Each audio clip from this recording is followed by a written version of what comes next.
sun's come out to greet us today, and for the next half an hour, I'm going to give you a little journey and a little lesson about perspectives.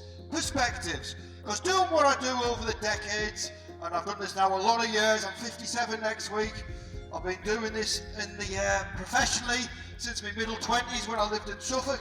I've seen a lot, I've experienced a lot, I've learnt a lot. You're only as good as the animals you work, and you've got to make sure they're good ones when it's providing the king's head to pay the bills. We don't need ballistic implements or technology. We've got everything we need to survive, prosper, and feed the nation.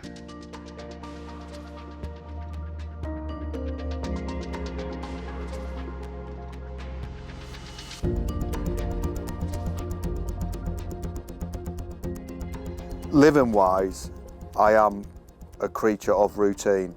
So whether or not when I was living in the house, it was exactly the same. Yeah, I have me routine, and now I'm in my van, it's exactly the same. I get up, I do the gym, I then come out of the gym, have a shower, get me coffee, go take the dogs for a walk, have me breakfast, do me day. Almost every day of my life, that is that. And because I can have that routine, I can eat the same foods day in, day out, all year. They can be bland, they can be nice. I can just, as long as it's in a routine, I can get it done. So take me out of the routine, I'm your worst nightmare. This is the perks about thinking about the functionality of this van. Is it had to be functional because obviously I'm travelling around. It's what I'm living in. So I need a good bed. Good double bed, proper bed, not a little flimsy thing. I need hot and cold water, which I've got here, a shower and toilet, which I've got, and the mod cons. So I've got an induction hob, a gas cooker if I need it, my microwaves under there, and then I've got a special thing here, which is my hot water, and that runs off the solar and the lithium battery, and it's got a little gadget in there, which means when my battery's full, all the power isn't wasted. It just then boils me water up, so literally always got hot water when you're driving about. The solar's fantastic, and I've got a night heater which you program on your phone, so everything's done. But the most important thing what I had to think about was keeping these dogs happy.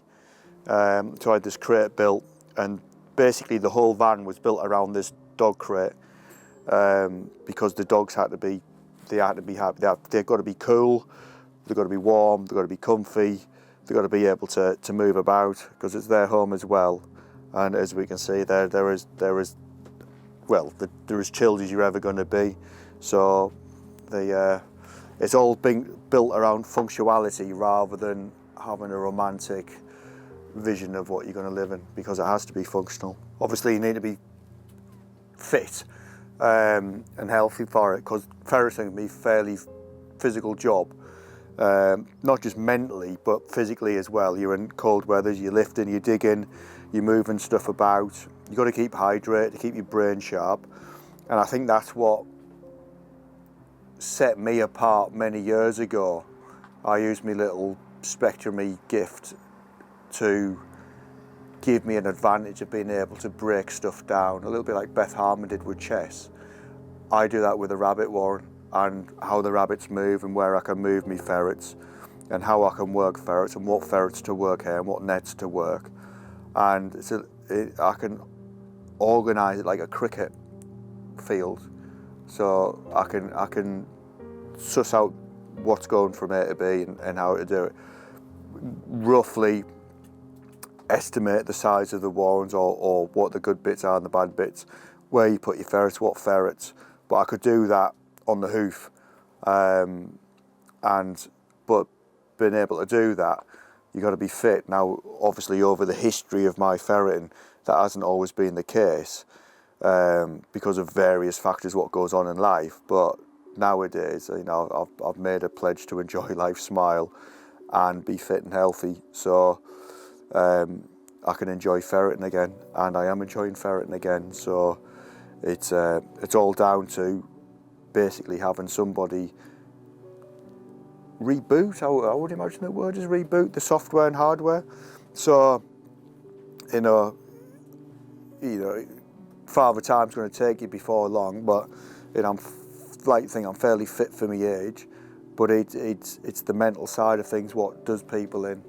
The difference between sport and profession. You know, people always want to do what you do, but you take them to do it, and they quickly find out it's not all rose-tinted Instagram feed stuff. It's the harsh reality of life, and this is one side where I used to keep shy away from talking about. Well, I talk about it a lot now, the mental side, because this is where it all comes into play now. Because when you're doing for a job people's passions, they look at you differently.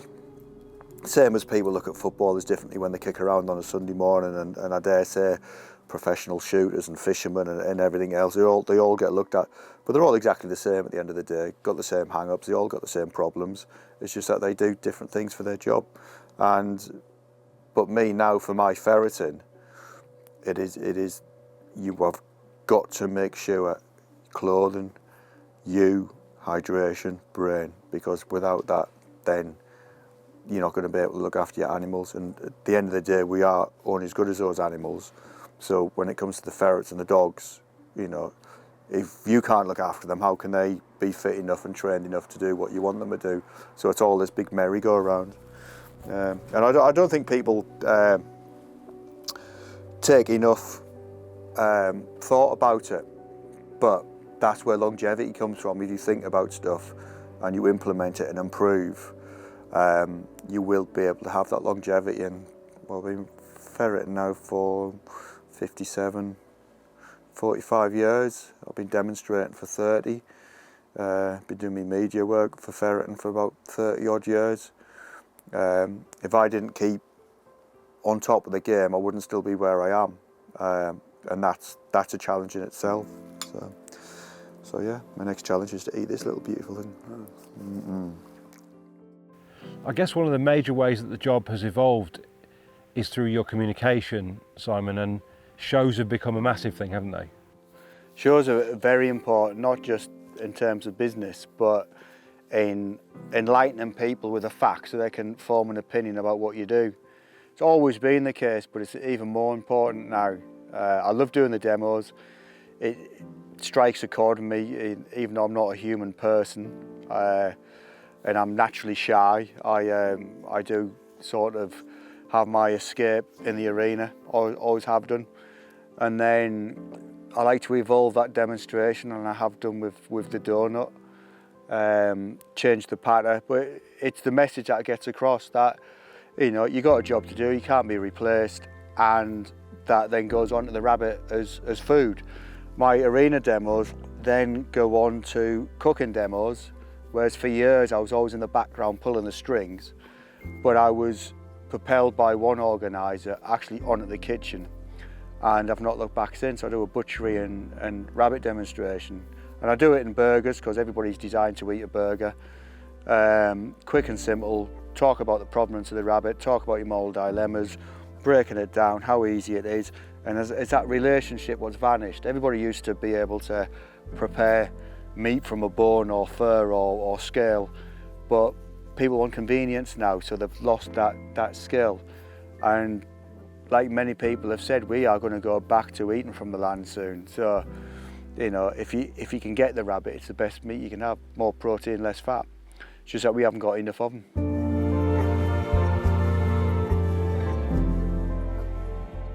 Simon, you're here to talk rabbits today. We are, yes. We've done the full field of thought ethos, which is the ethos of the ferreter. It's all about food, all about answering that moral dilemma.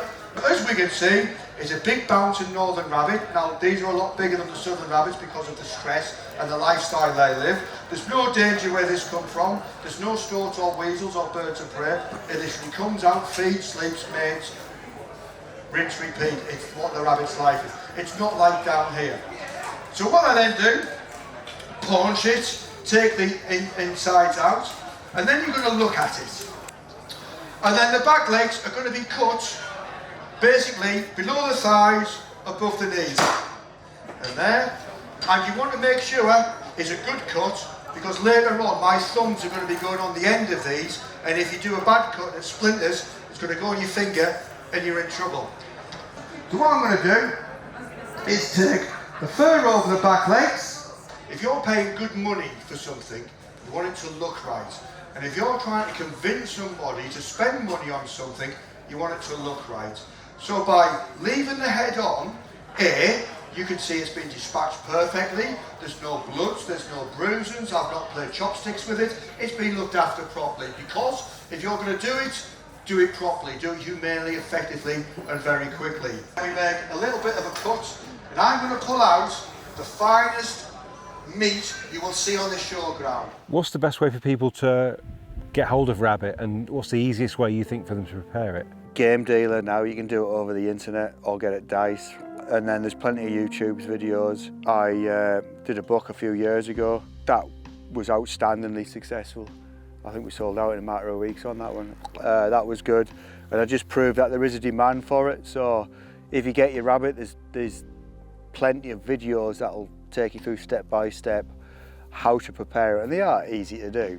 You just need common sense and a sharp knife and a chopping board, and it's more and more people are doing it now with whatever game. You know, no longer are they seeing it as a waste, they're seeing it as a substitute. And if you think about it, chicken's now going to cost your eye on £7, and if you can get rabbits either at a good price or for nothing, then there's a lot of meat on some of these rabbits. You just need to spend that bit of time and preparing it. There's a multitude of ways you can do it. But it's like everything else, you can make it really easy or you can make it hard. But it is one of the best meats, and the demos have gone down. I'm demoing cooking and butchering the rabbit all over Scotland and England now. And I do like it because I don't cook, you know, I'm a creature of like prepping and easy food. But I know how to sort a rabbit out, so having that, I suppose, relationship with the rabbit and the land, it makes it easier to portray it then.